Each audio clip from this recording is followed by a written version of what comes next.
Hello, hello, hello. My name is Sabrina Zohar, and I am your host. We're back for another week, as always, and it's my favorite because this week we have a special guest who's back. I'm not going to say who yet, but she's back for a third time, if anyone can figure it out or saw her name when you clicked in on this. Yay, I'm so excited. But as always, before we get into the episode, which today we're debunking your dating myths, and we're debunking your dating myths also incorporating neuroscience and the brain. So this is really fun for me because I am a nerd and I love to understand under the hood what's actually happening in your head and in your brain while these things are transpiring. It's not just about, oh, it happened. It's like, why though, right? We're really going to start to dig in, and we have the best person for it.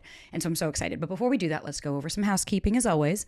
Please don't forget to rate and review the show wherever the fuck you're listening to it or watching it. Hello, YouTube. We love to have you. We love to see you. If you guys want to watch it, you can go watch all the episodes on YouTube, Do the Work podcast. But if you're listening on Spotify or Apple, please just rate the show. It's the only way that we can grow. If you give it 5 stars, it helps me get other guests. It helps me help with the sponsors. Please show our sponsors some love. They're helping keep the show free. And if you don't want to deal with the sponsors, great. You can subscribe and get ad-free listening and 2 bonus episodes a month. You get to pick your poison and pick your adventure. Invest in yourself, and I'm here to give back to you if you do. So the course is out. The foundation course has been amazing. And today we have actually launched our other course with my special guest that's here today on breakups and how to really move on, how to understand what's going on, how to process what's happened, and how to really give yourself a fighting chance to move through it, not just around it. So if you guys need help with no contact, breakups, situationships, any endings of any sort, this is the course for you, and it's launched today. We tried to make it as affordable as we possibly could to give you guys something so that you can come back to it anytime you need, and there's so much support based on science and neuroscience as to how to actually do this. So guys, as always, thank you for everything. Thank you for supporting the show. And today we have our very special guest, Britt Frank is here. She is here in the fucking house. She's here in the studio. She's actually sitting right next to me. So without further ado, let's get right on into it. Hey, Britt. Hi, I'm so excited to be back here again having this conversation. Thanks for having me. I'm stoked, dude. I'm stoked because the amount of times I reference you is kind of concerning. But I like Science is Stuck. Your first book is something that's been such a game changer to me because you have such a beautiful and eloquent way of simplifying such complex neuroscience and neuropsychotherapy, all the neuro, right? All the brain stuff. You have such a succinct way of making it so simplified. But for anyone who doesn't know you or hasn't listened to your past episodes, can you share a little bit about you and how the fuck you got started in all this? Oh, tears.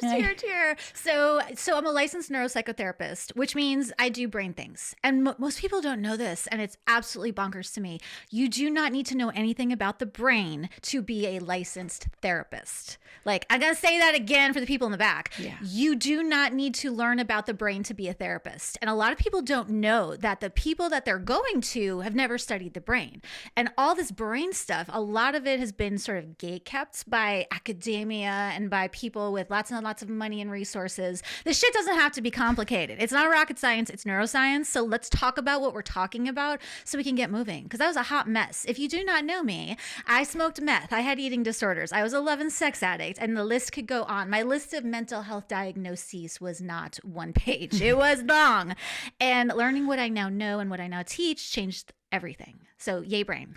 That's why I love you so much. It's because you're like, I remember when you text me and you're like, I was scared to say this, but I was happy to tell you that I smoked meth out of a light bulb, like in a hotel room. And it's like, yes, because that is the reality is like the 2 people that you see sitting here right now have a very colorful past, very colorful. And that doesn't mean that it's good or bad. What that just means is like, there's so much more relatability that we have that we can bring to the table of like, we were both in your positions, maybe not to the extremes of me being like, just fucking having my hoe hat on, wandering around New York, waiting for anyone to choose me, and you having your drug and substance abuse addictions doesn't mean that you cannot work through that and come out the other side and fucking start to do the work, right? And so today, I'm really excited because today we're going to be talking about debunking myths. And debunking myths, and the first one that we're even going into is so exciting for me because you changed the fucking game for me on this myth. But we wrote down like a list of things that we think are the most common misconceptions, the most common what pop psychology or a quick fucking Instagram post makes you think that you know everything about this. But we actually want to understand the brain and how what's actually happening in your brain. And so the first thing I wanted to even talk about was something that you just like flipped me on my head, was this need to know why, right? One of my clients I love, and she's like, oh, I think I'm fucked up like this. And funny to think that I'm like, no, you're normal actually. And she's like, my bad habit, if you will, is she's like, I always have to know why. I have to ask why. And I catch myself asking why. It must just be me. But I'd love to know really your thoughts, your reframe, just everything on this, having to know why. Does that help or does it actually hurt even more? Oh, and this one is such a hot take, right? Because everyone is invested in the, I want to understand, I want to know the why.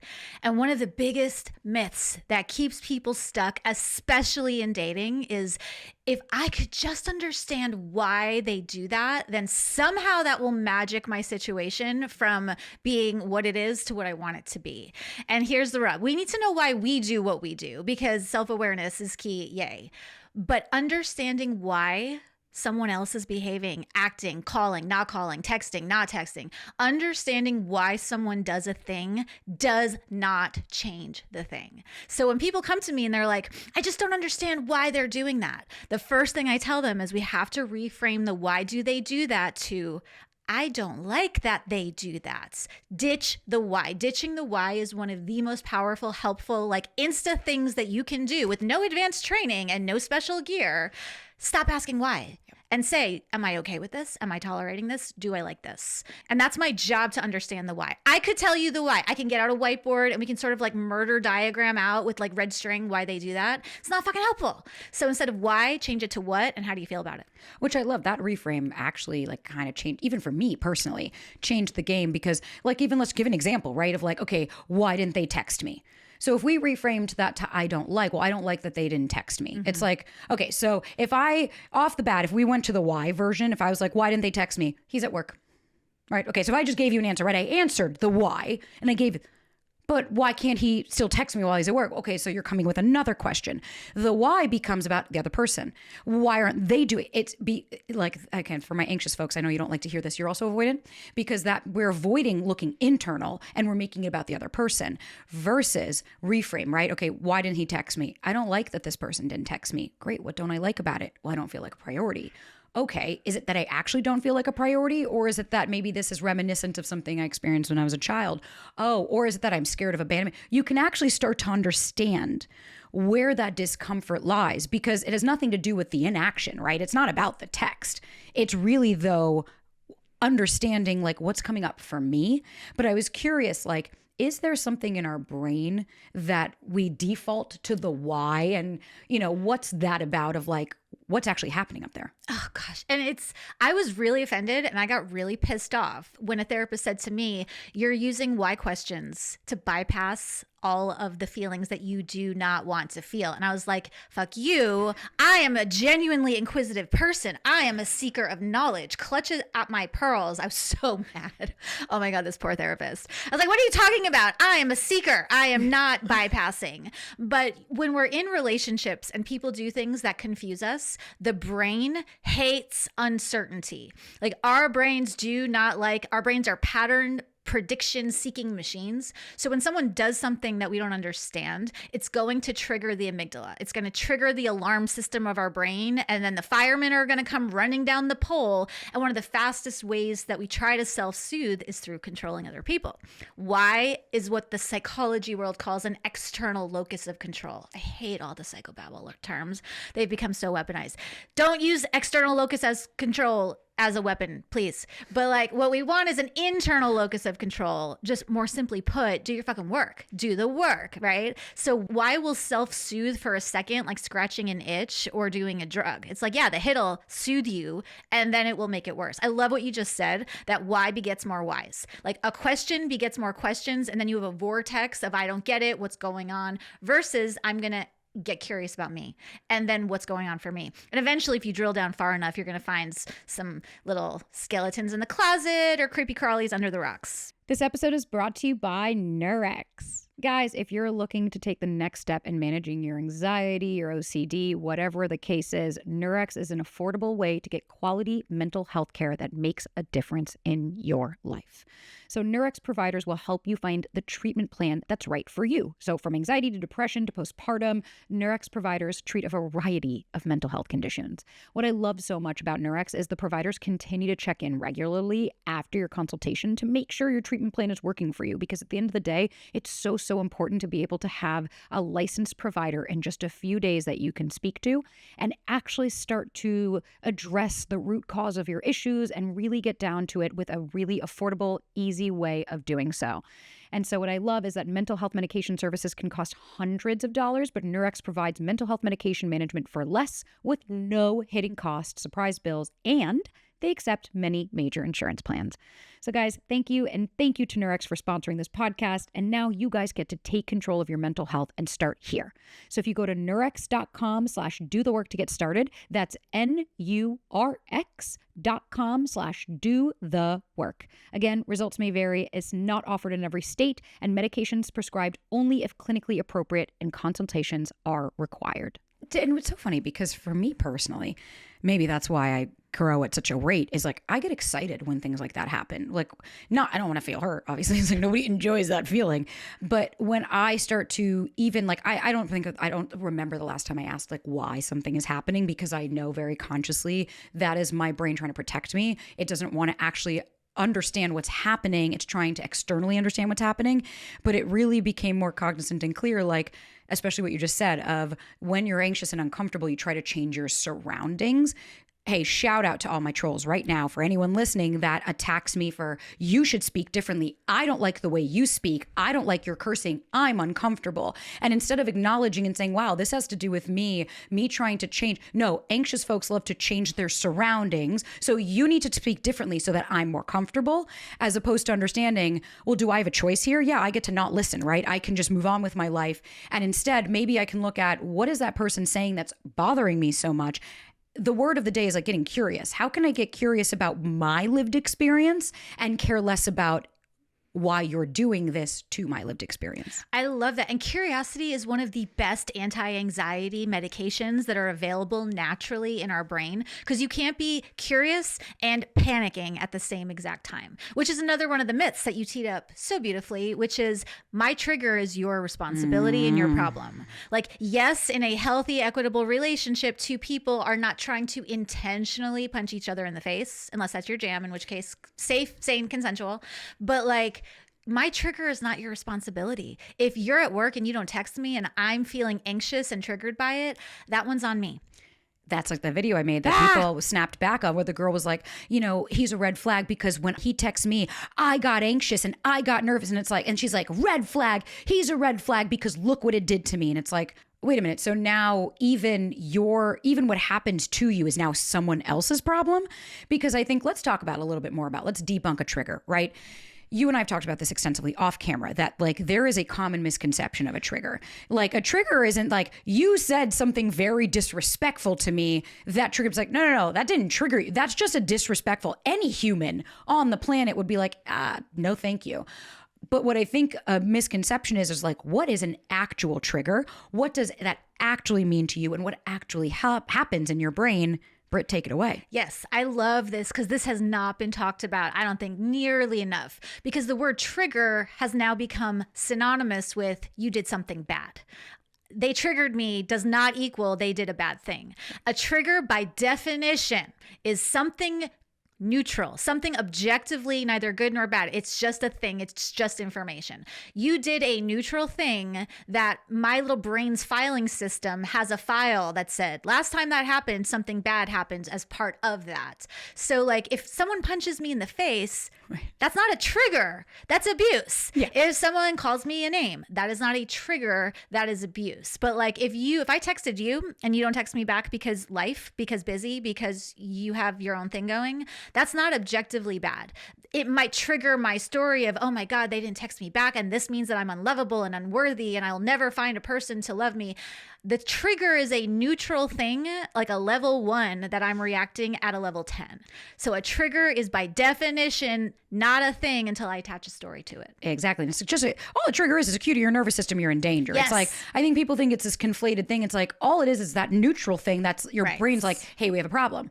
And I'll give you an example of two very specific things. Like Ryan once said to me, calm down. Now, in what world has that ever worked for a human, let alone a woman? And I was like, oh, so you have a death wish. That wasn't necessarily, I wasn't like, he triggered me. It's like, no, that was disrespectful. That was dismissive. I don't know most people that would be like, calm down. Okay.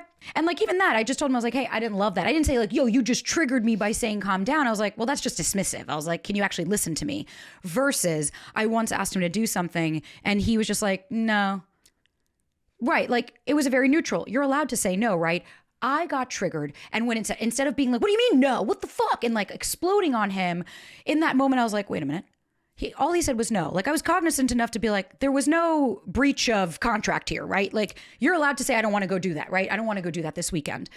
But what it did with me is I was like, wait a minute, brain went, you're not safe, because when you were a kid, my dad would go and just walk away and be dismissive. And that felt like, oh my God, I'm not safe. So when I expressed him, I said, whoa, okay, hey, can I just share something with you? That, what you just said, really triggered me. You didn't do anything wrong, but that reminded me of how my father used to be really dismissive of me. Moving forward, could you maybe try and say, you know what, babe, that doesn't work for me this weekend. Something different besides literally just no. And he was like, of course. He was like, thank you for sharing. I didn't realize something so minute would upset you. Because you didn't accuse him. Exactly. There's a difference. When we're triggered, there was like one therapist, I have told you, I can't remember the fuck she was.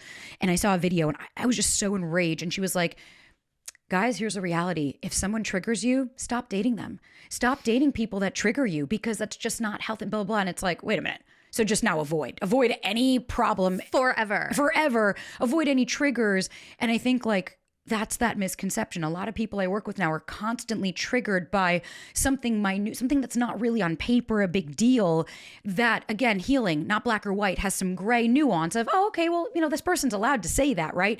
But what it is it's the reaction. It's the pinch doesn't match the ouch. Mm-hmm. The amount of reaction I'm having doesn't match the situation. That's where we have to stop and go, okay, is there a real threat? Did that person say something rude, disrespectful? Or is this a projection that I'm having onto that person, which is where we're able to say the difference between a trigger is it's not their problem. So to avoid people that trigger you, there's one thing avoiding someone who's avoidant or like not doing any work on themselves, not going to therapy. Then yeah, if someone's but that's not a trigger. Right. That's objectively just not a healthy, that's not a good look on anyone in a relationship. Here's the myth. People don't trigger you. Behaviors happen. Those behaviors call up a file in your brain, and that's the behavior is the trigger, not the person. So you can't really accurately say from a neuroscience lens, you triggered me. It's like, right. You didn't. You did a thing. The thing reminded me of a thing, and that thing was bad. Therefore, I feel like crap now. Yeah. Anytime I'll even communicate the trigger, I'll never say you. I'll always say that word or that statement or that dismissive behavior was very triggering to me. Right. Because it is important. Like, I've had clients, I'll be like, well, I told him that he triggered me and blah, blah. Like, you know, you made me feel this. And I know that there is a lot of controversy on the you made me feel statement, which I'm actually curious your thoughts on that. It's another myth, right? Yeah. Now, again, if I gaslight you, if I abuse you, if I cheat on you, then yes, you can. If I stab you and you bleed, I have now made you bleed. If I actively hurt you and you are hurt, I made you feel away. So you know, when people say no one can make you feel anything, it's like, well, stab someone and see if they bleed. Like, you can make people feel things.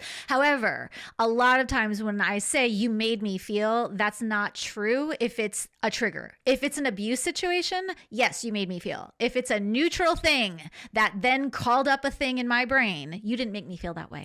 Right. It's the same with like that of, you know, well, you didn't answer. Well, you made me feel like I wasn't a priority. And it's like, no. They just didn't answer you. Right. You felt like you weren't a priority because you created a narrative. You attached a story to it. You created this whole entire soliloquy, this novel, those novella that came after. But what it was at the end of the day, because that's, again, healing is, to me, that those nuance, those shades of gray that blend, that to you, something that's triggering could mean nothing to me. Right. Could be Ryan saying no to you would be, well, no big deal. To me, it's magnified because that's very triggering to what I experienced as a kid. And so that's why, to me, triggers are a superpower. I think triggers are a beautiful opportunity. I have like a new client that I started working with, and I'm excited because the reason I said yes to working with him was he said, I don't look at my triggers as a bad thing. I get excited about them because it's more place for me to explore. They're doors. They're doors. They're unlocked. They're big, unlocked, come on in, the door is open signs that something is ready to be healed. And I think the reason people are terrified to walk through those doors is because you don't know what you're going to get into. And it's gross. It hurts. Gross. Like what's in the door is bad, is gross, is ick. But once you go in and you clean the closets out, then all the stuff doesn't fall on your head when you open the door anymore. And you know what I noticed too? That the shadow that's being cast in that closet of this big scary monster is often this tiny little fucking rock that we've completely added to. And it's like, and this is going to be another fucking myth that we have that we didn't even fucking write down. And I'm going to say this, like, well, I'd rather be single, you know, like, oh, well, when I'm single, I have my peace. But when I'm dating, I just can't. It's like, no, that kind of plays into that triggers thing of like, listen, stay single. If that's genuinely in your life, you're like, I really enjoy this. I really genuinely don't. But as creatures and biologically, we are bred to mate, right? Like we're bred to be in groups. We're bred to, that's why there is no lone ranger. It's like we all need human beings in our lives. So I always found the like stay single thing. I was like, what a myth. Like to me, of course, be single for as long as you feel like that's the space. But this, when I get dating, I get triggered. So that's why I'd rather be single. It's like, no, that's just so uncomfortable for you that you don't want to explore that. You'd rather just go back to which is, and then there's the kernel of truth in the myth, right? The myth of just, it's better to be single. This episode is brought to you by Peak. I am so obsessed with Peak. I actually swapped out coffee a few years ago and I've been using matcha instead, and it's my favorite. And the reason I love Peak's Sun Goddess matcha is because one, it's organic ceremonial grade matcha, which is incredible. It is quadruple toxin screened for pesticides, heavy metals, toxic mold, and radioactive isotopes, which is terrifying that we even have to do that. But yes, thank goodness they're doing that. And the best part of it is that the matcha offers such a wide range of benefits. And so there's gut health support. So that's incredible. Phytonutrients nurture my digestive system. So yay. There's sustained energy. So it has L-theanine, which is a natural component of matcha, which offers calm and sustained energy. There's metabolism support. EGCG is a powerful antioxidant, which helps stimulate your metabolism. And it has anti-aging properties because there's chlorophyll, which revitalizes your skin. And it helps with detoxification. So it helps eliminate the toxins that contribute to aging. And I love it because it's super convenient. It comes in like a pre-measured satchel. And I just toss that into my hot water. I foam up my milk, I get it warmed up, throw in my Sun Goddess, and I am ready for the day. I love it. I love matcha so much. So guys, get up to 15% off on Peak's Sun Goddess Matcha Plus, a complimentary beaker and rechargeable frother when you shop my link, peaklife.com/Sabrina. So again, PIQUELIFE.com/Sabrina, SABRINA. It's true that you will not be triggered if you're single by a relation. Like if you're not in a relationship, then like de facto, you're never going to be triggered. I had a really easy time when I was single, not being triggered by relational dynamics because I wasn't in one. Right. Like, yeah. And again, like you said, if you want to be single and that's your thing, have at it. I am not saying everybody and neither, we're not saying that everybody needs to pair bond, but the idea that single good trigger bad, that completely neglects the reality that sometimes things need to be triggered in order to have access to them to heal. Like inside my relationship that I'm in, I had no idea that even my husband coming home from work was a trigger. Like I would notice that he would come home from work and I would just get like pissy pouty. I would pick fights. I would get really growly. He came home from work. Like there is nothing bad about the man coming home from his day, but the sound of the door opening, that wouldn't have been a thing I would have known being single because no one was coming in the door. It was just me. But that gave me information that I could then get curious about, that now it's not a trigger when he comes home. To me, where it's healthy versus not of the stay single is if you're staying single because you're avoiding that ass, because when you start to date, it's too overwhelming. So I'm just fine, I'll stay single versus no, I can go out and date and like I can go through these experiences, but I'm making that conscious choice that being single makes more sense for me right now because maybe I don't have the bandwidth to offer a relationship to somebody. Talk about a fucking myth. A relationship goes well beyond just having conversations and texting. Like there's this thing of like, well, but if he really liked me, then why wouldn't you want a relationship with me? And it's like, those are two conflicting thoughts. I could think you are the world and I could think you're an amazing person, but I can also know I can't offer you what it is that you're genuinely going to need. And to me, those are the people that say, I'm so ready, but I can't find anyone that is. Those are the people that I have a little hard time with because I'm like, really, you're so ready, but yet you're still not having these harder conversations. You're still taking it very personally when people don't want to be with you. You're still struggling to be vulnerable with people. God forbid somebody cancels a plan. It's the end of the fucking world. But you're not as ready because being ready doesn't just mean I'm showing up perfect. It's everyone else. But then we have to stop. And that's why I love when my clients will give me the examples of what they're going through. And then they try to say, well, see, I showed up how I'd want. And I'm like, okay, so passive aggressive, sarcastic, rude, judgmental, dismissive, pouty, like a chop. That's you. You really genuinely think that's you being ready to be in a relationship. But here's the reality. You're not dating your parents.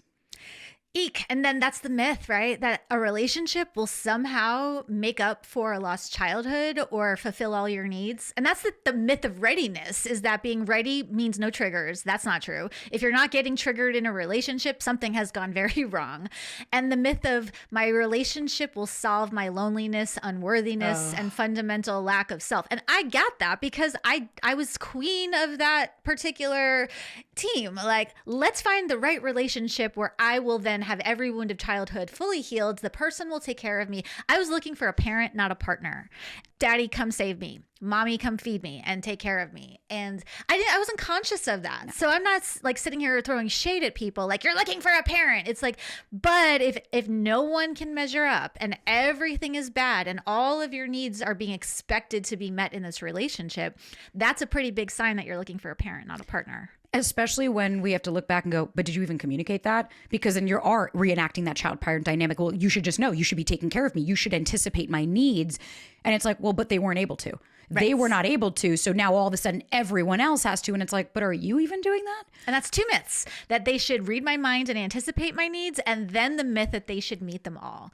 In order to sustain the brain chemistry, that's like the cocktail party that is happening in your brain. It is spring break time. So like, if you want to be in the dating world, you're going to need other sources of getting your needs met. It's sort of like multiple streams of social support, because your brain chemistry can't really do dating if that's the only place you're getting your needs met. 100%. My mom always said, like, they're an addition to your life, not instead of. Don't make these people your life, right? Because when you're constantly, it's the same like when we talk about needs versus wants. And I'm like, you don't need someone to text you every single day in order to have a healthy and secure relationship. Now, when there's like, I always like, my favorite part is when there's like a comment and someone will be like, see, a guy said like, oh, there always would be a guy that's like, well, if a guy doesn't text you every day, he doesn't like you. Don't listen to her. That's fact, blah, blah. And it's like, no. Just because one person said it, that guy might be super unhealthy. He might be super anxious. He might be toxic. He might be wanting to have a mother and not a partner. So he's coming from his lived experience. And then I'll love the girls that are like, see, a guy on here says this, I'm going to trust him. And it's like, that's a cognitive bias. You are looking for what agreed with what your thoughts are. But at the end of the day, a huge myth here is that texting equals, well, they text me every day, they want a relationship with me, or they don't text me, which means that they don't. To me, that's one of the biggest myths to debunk. Absolutely. Because how easy is it to automate text, to send I mean, someone could send a good morning text or a good night beautiful text out to 50 people I have been in dating situationships where I was texted all day. Yeah. All day. I'm not a texter. So like in my marriage, we will go, it doesn't mean that we don't talk to each other or communicate, but this is about one, having the expectation. If you're expected to be texted all day, like the person that you're dating should have a life that's full enough that they don't have the time to be texting you all day. But it's about expectations management, communication, and the knowledge that texting all day doesn't equal a relationship, and not being texted doesn't equal not a relationship. Like texting is in fact just neutral data until we understand the context and the person and the expectations and the story. I don't like to text. Like I will go all day and I'm busy, my husband's busy, but like we understand what no texting means. It doesn't mean I don't like you, I disrespect you, and I'm doing something shady. It just means we're not texting people. I've heard that before. I've had like one of my clients, she's like, well, he doesn't text me, that I am feeling disrespected. And I'm like, can you go on? Like, what do you feel disrespect? And I'm like, so he didn't text you for 24 hours. I'm like, how is that disrespectful? How is that inaction disrespectful? Well, because we're intimate. And I'm like, go on. How is that disrespectful? Do you have an agreement? Did you share? Well, I told this person I'd like more. You told them that you want more. And what was their response?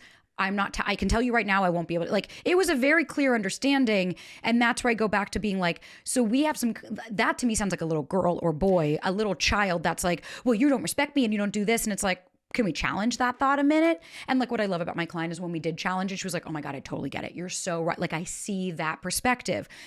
a lot of the stuff that we're talking about isn't that it's gospel. It's this or it's this. Right. We're giving another perspective shift. Welcome to fucking healing. Is that you have two women right here sitting going, one saying, I'm not a big texter. That doesn't mean that I don't love my partner. That doesn't mean I don't care. So it's not just men that do that. It's human beings that understand that this tablet came across in our lives in the middle of our life. I wasn't born with a tablet in my hand. Even if I was, there are a lot of people coming to me now in their early 20s being like, hey, I feel something's off. I'm so anxious. If this person doesn't text me, I literally lose my shit. And it's like, yeah, because look at the story you've attached to it. Look at the narrative. Right. And if we want to talk respect, how come it's disrespectful? Like if I expect someone to text me all the time, can I flip it and say it's disrespectful of me to bombard somebody? I would feel so disrespected if my partner expected me to text all day. I'd be like, I have things that I do. I have businesses to run. I have how come it's disrespectful for you not to meet my needs, but it's not disrespectful for me not to meet yours? So we really want to get in the gray. Like living in the gray sucks again, because brains don't like gray. Brains like black and white, but living in the gray is where almost all the solutions are going to be found. And living in that black and white would be well, it takes 10 seconds to text. No, it doesn't. No, it doesn't. The actual act of, hey, how are you? Right. The literal, but it's bandwidth. It's a conversation. It's, because then the next thing is, well, he only texts me once, or I only got a good morning text. I'm like, because when will you understand it's not about the text? When will we start to really grasp it's what the text signifies? And I'm curious, can you explain more about the brain with texting? Because we were talking about that misconception of dopamine and where what's the experience? Because this also kind of leads us into the spark. Myths and sparks. So the thing with our brains are not wired for the modern world. Like our brains have if we're talking like brain updates, they haven't updated that many times. Think about if you were still using a cell phone that only had 2 updates available to you. Like imagine your phone from 10 years ago. It's like, no. Our brains don't update. So the brains that we had living in the wild, surviving lion attacks are the same brains that do not differentiate what these screens are and what these words mean on the screen, which is why I'm not a texter. And in the dating world, I was very much texting is there for logistics. Like exactly. I want to be on the phone. I want to be in person, whatever, but like I don't want to text because I can't read your face. And in the absence of that data of face-to-face contact and eye to eye, our brains are going to make up all kinds of stories about what good morning means. Yeah. Good morning with a period. They're mad at me. I did something wrong. Good morning with an exclamation point. They're needy. They're codependent. Good morning with no punctuation. They suck and they're running around. It's like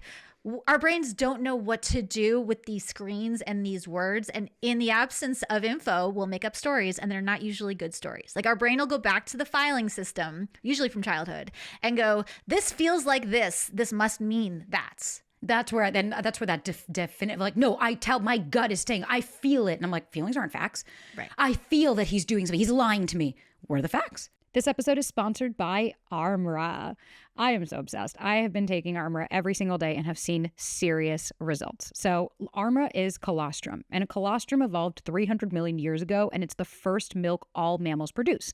So it's the first nutrient we receive in life, and it contains all the nutrients your body needs in order to thrive. And you guys know I am always on the lookout for ways to strengthen immunity and gut health, improve my fitness, my metabolism, enhance my skin, hair, and radiance, my nails, everything.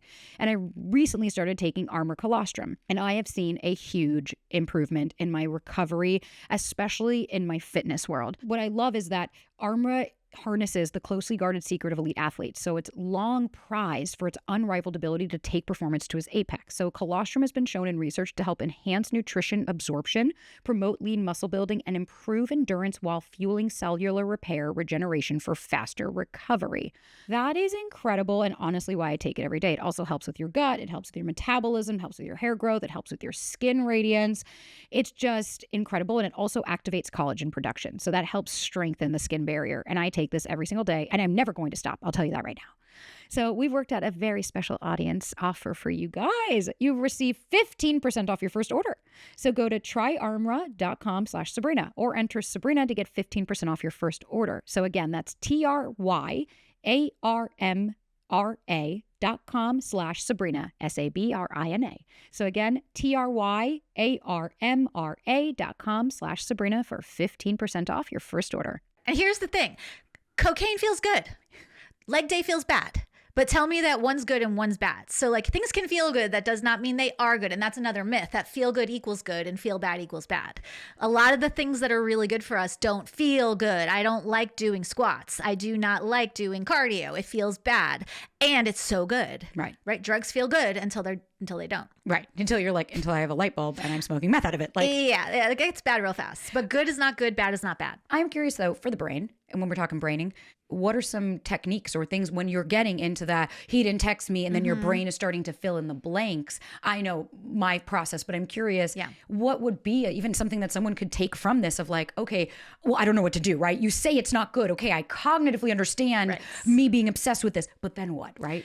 So again, the brain science, first of all, the brain science, as I learn it, makes me go, what the fuck with these designs? Like the design of how humans, like we're supposed to bond, we're wired for bonding, yet the bonding chemicals are a total shit show. So like, I don't understand where this architecture came from, but it's a hot mess. When you're in early stage dating and texting, your serotonin tends to drop. And when your serotonin drops, obsession starts rising, rumination, like the obsessive spinny spiral is not always, but often a sign of a serotonin plunge. Okay. So the task is not make them text me. The task is we gotta get your serotonin boosted, which for some people, sometimes does that mean meds? Of course. But often a serotonin boost can be found through other safe, secure relationships. And that's why having friendships, hobbies, interests, meaningful work, social supports is important, not like morally, not like you have to do this or you're not qualified. It's if your serotonin is taking a dip, you're going to need to boost it somewhere. Like yes, exercise, yes, eating right, all of those things can help. But just start with, it's not me, I am not crazy. My serotonin is plunging, which is why I feel obsessive. So the task there is not externally make them do a thing. It's I need a brain boost. I need to go to the serotonin gas station and fill back up. And can we also talk about dopamine? You know, I think there is that misconception. Oh, it's a dopamine hit. And it's like, no, dopamine is a reward drug. How does that play into, because I know it's like, same with the spark. It's like the cortisol is rising. So your stress responses are up. But with the texting, correct me if I'm wrong, the dopamine happens in the anticipation of the reward. It's, again, our brains are like little casinos. We're like pulling levers and we're little like, I was such a crackhead and I can say that because I did that drug. So I'm not being pejorative to drug users. Yes, I'm a meth whore in recovery. So like, you know, our dopamine is the anticipation of the reward. And then sometimes think about Vegas. Sometimes you pull the lever, you make the money. Sometimes you don't. Is it this time? Is it this time? Is it this time? It's the anticipation of the reward that gives you those dopamine hits. And all of these, here's another myth that we didn't talk about, but it's true. Dopamine isn't always good. Like too much dopamine is what happens when you have a psychotic break. And again, this is why I'm so like myth. There's no such thing as crazy. Crazy is not a thing. Yeah. But the myth that dopamine equals good, so I need more of it, fails to account for if you have too much dopamine. Like if you can't metabolize dopamine and you have too much, you're going to go what we call crazy, which isn't. It's just excess dopamine. I'm seeing things, I'm hearing things, I'm having intrusive thoughts, and now all of these impulses are happening. Dopamine is not objectively good all of the time. I had that when I took many years ago, you know, modern medicine. Like, listen, let me preface, anyone on medication, you do you. I'm just giving my personal Sabrina Zohar experience that I was just take a medication, and they were having adverse effects. I was getting these SSRIs, but then I was becoming more like negative, dark, you know, harmful thoughts, and the pendulum was swinging until I found out that serotonin's not what I needed. I had the MTHFR mutation gene, and that what we found out after I did an extensive blood work and did all this stuff was that my brain, it's getting this, like I can get activated, so I could go into that fight or flight response, and I'm having all of the cortisol depletion, but the connectors are not connecting. The serotonin's just dropping off, so it's not actually connecting, so my body's not able to bring myself back down.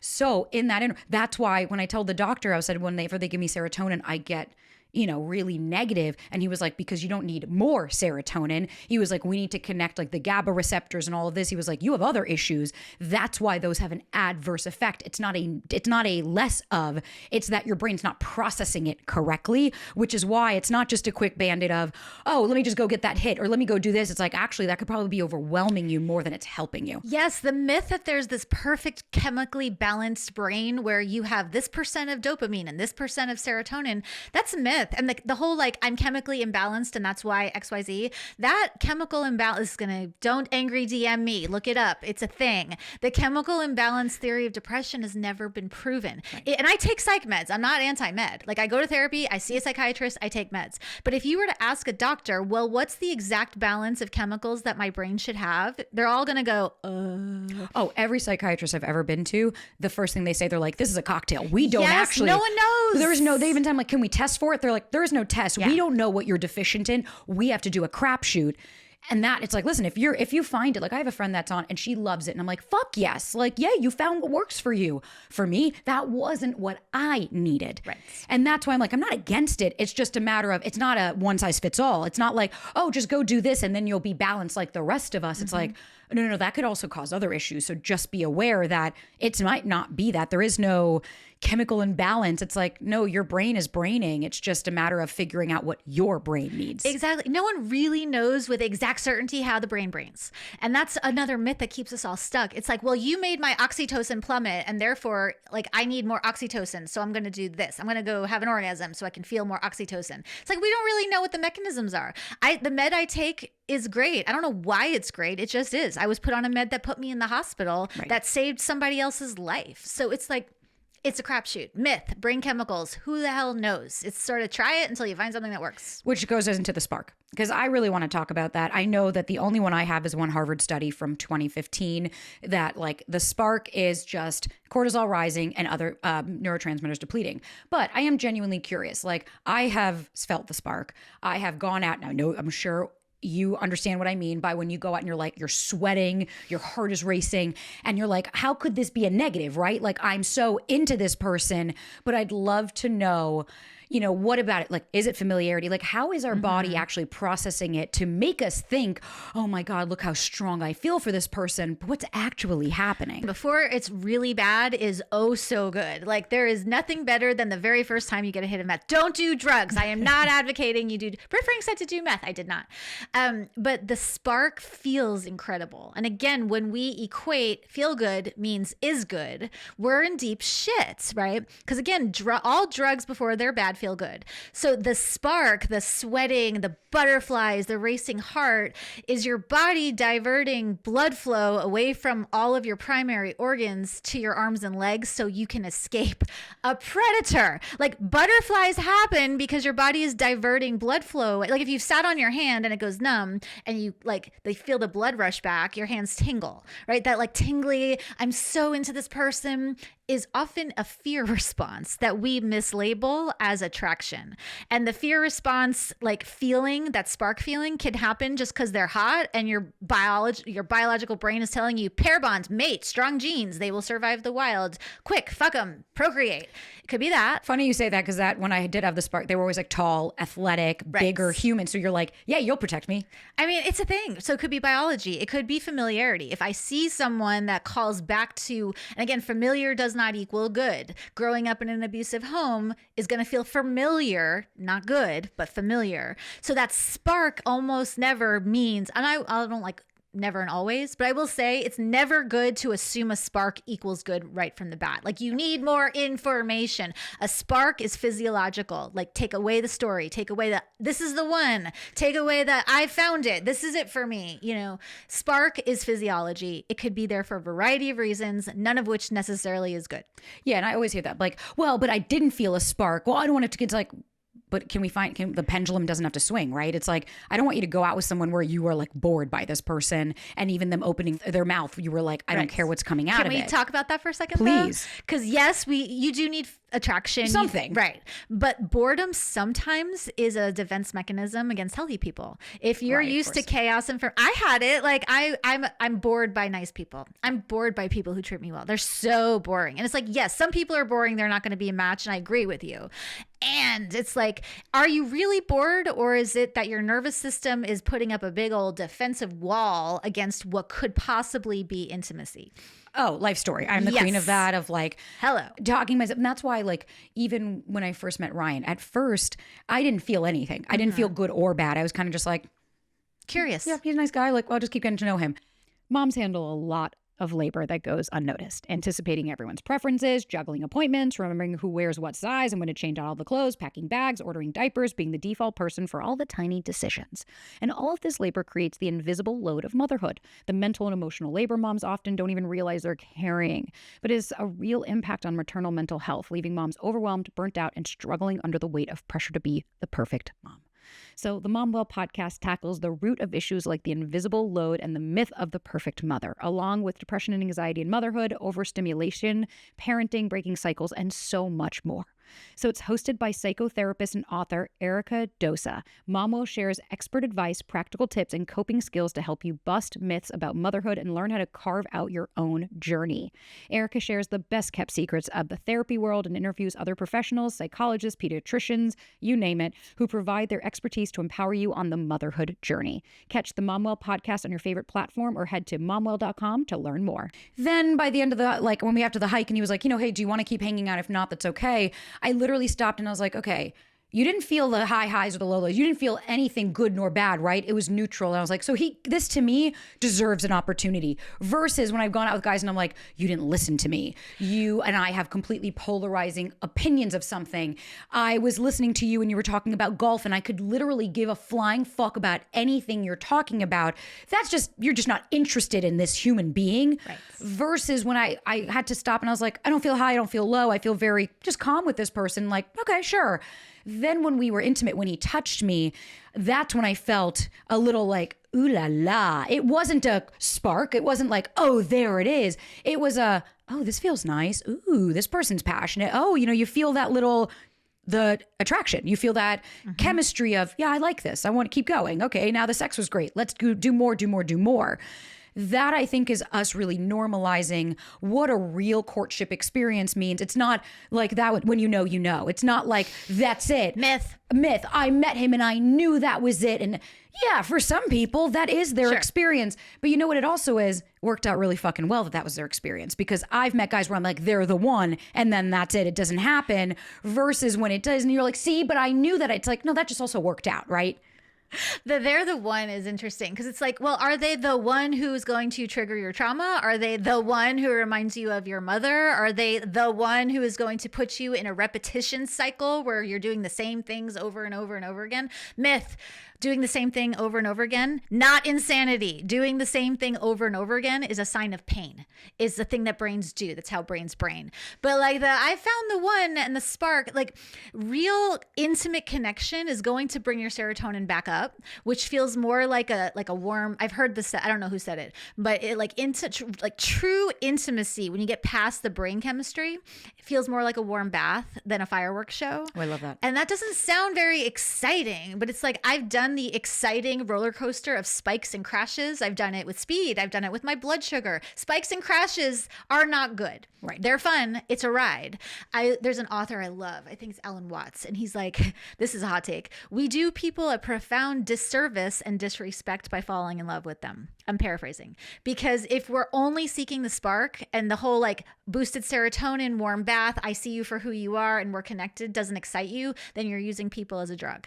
So wow. Yeah, and I've said that to people. I'm like, no, son, because at the end it's like I, and I'm like, so this is about you. It's not about them. Mm-hmm. And then there's also a reality that when I sometimes even I'll be with Ryan and we'll be, you're cuddling on the couch or something, and sometimes my neurotransmitter are so high that it's too much, where I'm like, there's too much intimacy, there's just too much love, because I don't know how that feels consistently. And then my little brain to somebody else who had really consistent parents and loving environment, that's normal, right? Oh, I love this. It feels good. For me, my firefighter started to come and be like, hey, you're enjoying this a little too much. You're going to probably lose this. So maybe we should try to protect you. Yes. And that's another myth, that healthy intimacy feels safe and good.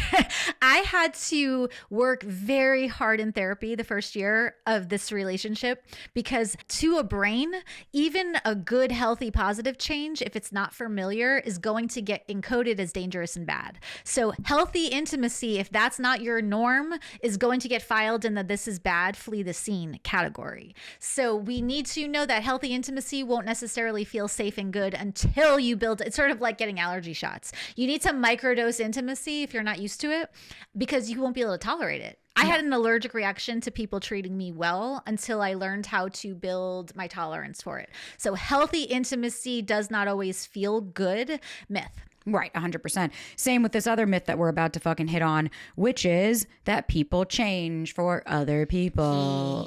It's not. Doesn't matter how many teachings I make. You could tell me, Sabrina, don't do math. I'm telling you, it's not going to be good. It's not going to be a great idea. But if there's a part of me that's, yeah, but I want to try, right? You could tell me all day and try to change me. No, you should be doing this and you should be doing this. But if in my core that doesn't align, well, then that person's not able to change. And I think we talked about this briefly, but like the if he wanted to, he would concept. I think that is the epitome of too black or white. There is a shade of gray in that of, well, he didn't call me. Well, he doesn't want to call you, right? Like that is he's not feeling it for whatever reason. It might not be out of want. It might be, here's a really harsh reality. Maybe you're a fucking tyrant. Maybe you were really overbearing and super fucking difficult and really judgmental and so then all of a sudden, well, if he wanted to, he would. It's like, so you take no accountability or ownership of your part in this and it's all about the other person. Well, you should be changing for me. To me, when I hear if he wanted to, he would, and they will change, that to me is the clearest indication of not really working on your shit. Because when you really start to understand, like I said, really, you don't want to be anxious. Well, you must not want it bad enough then. Right? How low of a blow that is. How no compassion, no understanding, no bandwidth. That's why I don't love the want aspect, because like I know Ryan and I talk all the time where he wants to do things, but there's a fucking block and he literally does not know what that block is. Neither do I. It's not about, well, you just don't want it bad enough. Sometimes it's just maybe you're limited and maybe this really is the capacity of which your brain can handle things. And I would love to hear a little bit more of your thoughts on that. That one's so tricky because again, it's not all or nothing. I'll use myself as an example. So my husband was in the military. He is very clean. He is very neat. He is very organized. I am incredibly not. Like I am just like a little I try to be not like dirty, but I'm cluttery. I'm messy. I leave shit out. So it bothers him. It really bothers him when things are messy. And it's like, if I loved him, wouldn't I change? Right. But I could also say, well, if he loved me, wouldn't he accept my messiness? So it's not as simple as if they loved me, they'd change. It's like, yeah, but the change process is interesting because people will say, well, people don't change. It's like people can change. Totally. We know from neuroplasticity, people can. Sometimes they don't because they don't want to. Sometimes they won't because they're just stubborn and they don't feel like it. Sometimes it's a lack of capacity. Sometimes it's a neurodivergence thing. Sometimes it's a resource thing. Do I love my husband enough to be cleaner? It's not that simple. It's like I have a whole story of growing up with like a OCD clean father who like it's still my little teenage rebellion to like leave shit around the house. But see, thank you for saying that. Goes back to it's not just because of want. There's something deeper of what's blocking you from doing that. Exactly. Now, should I go to therapy and work on the fact that I leave clothes all over the place as an FU to my father? Yeah, but like I have other things on my priority list for therapy. Like I have, sexual assault trauma, and I have a lot of other things that are a higher priority to me than deal with picking up the house. Right. And it's not because I don't love my partner. It's just in my priority stack, that is not at the top of the list. But it's not as the myth of if I loved him, I would fails to account for there's two people here. So who's the person that's responsible for the change? It's a lot less if they loved me, they'd change, and more is who they are something I am willing to tolerate? Am I willing to accommodate? Or is this just incompatibility? 100%. Because what I hear is, well, if they wanted to change for me, they would. Like I had one of my clients and I love her, but like she was in complete delusion land. No one ever expressed themselves. No one spoke up. And she kept saying, well, I'm ready. And I kept calling her on her shit. I was like, no, you're not, dude. I was like, yet here you are. You continue to find yourself in the exact same fucking patterns over and over and over again. And it's okay. It's okay that you're still there. I'm like, but it's enough of deflecting the blame on everyone else. And the guy came to her and like after, a couple of months, he was like, listen, I thought I was ready. Like, I'm not. And he explained to her, like, I'm still dealing with this, this, and this, and this. His brain capacity wasn't a priority. Being in a relationship was not a priority. He had too many other things to deal with. And then after, and of course I get the text like, of course he doesn't want that. And it's here we go back to the self-fulfilling prophecy. And she said, well, but I don't understand. If I'm so amazing, why wouldn't he want to change to be with me? And my response to her, I was like, how arrogant to think that just because you deem that you are God, that everyone now needs to bow around it. Because I might think I'm amazing, but you know what I also know? You might have so much trauma that it's just, you can't handle this right now. Here's the other myth, that dating means everything has to turn into a relationship. Right. Dating and experiences could be there for the moment. I could meet somebody. I have met, I'll never forget this example. I had a great first date in LA. We had such a great time. And he kept saying he wanted to see me, but like he was doing a startup. And I already knew, I was like, I know how that game goes. I know what it means to be in a startup. That's not the time you want to start a relationship. And the week after we had our first date is when Shark Tank sent me home. And to this day, I thank him because I never saw him again. But you know what? He texted me at that exact moment and he talked me off the ledge and he called me and he had an hour call with me because he knew I had just gone out. I was explaining, he knew as an entrepreneur, he knew what I was going through. And to this day, I didn't push myself off a ledge because, not literally, but like I didn't do something to harm myself because he called me and I talked to him for an hour. That didn't mean that just because we had that experience that that's it, he's supposed to be my person. He just helped me in that moment to be able to level up and get to that next step when I just thought I was going to slide all the way down. And it's so important for us to be able to hold those two conflicting truths. And I know when you're a kid, you have one parent, one caregiver, and you're like, but that's it. I have to change them. I have to get them to attune to my needs. I have to get them. Because if you have who else do you have? If my parents leave me, there was that story of that little girl that her mother left her to go to Vegas for a week and she died in her crib because it's like, that's literally a reality for this child. But you're not dating your parents. You're not dating your caregivers. We need to be okay with losing people in our lives and growing a bit of a resistance that just because you have a great date doesn't mean, well, see that nobody wants me. It's like maybe that person was there to just show you, I liked the way this person spoke to me. No one's ever spoken to me like that. Thank you. Not every connection needs to lead to an intimate relationship, to any relationship. Some connections are just there for the moments, and that's really tough. And what you were saying about the parent who went to Vegas and left the kid, it's like the strategies that kept us alive as children really fuck up our relationships as adults. Yep. Which brings me to another myth that you just teed up, that people can be abandonment. People can be abandoned. Thank you. Yeah. Okay. Thank you. Please. We need to hit on this because to me, you don't get abandoned in your adult life. This one is so controversial in the psychology world, and I'll stand by it. Like, yes, we need people. Yes, if you are an adult person and you are dependent financially, medically, socially, cognitively on another person, yes, you can be abandoned in that situation. But adults can't be abandoned, and here's why. Abandonment correlates to danger. So like if you are a cave person and you were left behind, you are going to die. Abandonment equals danger. As adults, often what we call abandonment issues are just, I don't like to be alone. That's fine, but it's not objectively dangerous for you. So adults can't be abandoned. They can only be left. That's not the same thing. And again, assuming that you have capacity and mobility and you're not actually dependent. It's so funny. I had somebody, we were talking and he was like, this guy abandoned me. And I said, what are you talking about? Like, what do you mean? And he was like, well, we had a couple of dates and he broke up with me and it's not fair. I didn't do anything. It's not fair. I wasn't the reason for this. And I was like, you sound like a 6-year-old. What do you mean? First of all, what do you mean it's not fair? I was like, this is an adult that's making a decision that he does not want a relationship with you. No one said that this is going to be fair. That's a myth. I don't know who the fuck said that it should be easy, that dating and it just flows. It's like, no. Running a business takes work. Being a human takes work. Surviving takes work. I don't know who made this fallacy of like, it should be easy and it's work and it's... No. No one said it. Life ain't fair, baby. Why do you think there are people in poverty and there are people in wealth? It's not fair. That's a grave discrepancy. But when I had asked, and he was like, I feel like I'm abandoned. I was abandoned. And I said, this person just decided they did not want a relationship with you. And they get to. That is free fucking will. So do you. You also get. So it's not like I hear that all the time, like I'm abandoning this person when they needed me. And I'm like, yeah, but they're not taking care of you as well. You're not abandoning this person. You're acknowledging that this doesn't work for you anymore and you need to move on. If they feel that, then that sounds like hopelessness and that they're playing a victim mentality of, well, you abandoned me. And like you said, but if I'm not paying for you, if I'm not taking care of you, if you're not in a wheelchair and I'm there to help you get off the ramp, yeah, I'd be abandoning you because you'd be in danger. Correct. Versus you perceive that as danger because there's a little inner child that still feels like it's constantly being abandoned. But guess what? To me, that's self-abandonment. That's you're doing that to yourself. Oh, snap.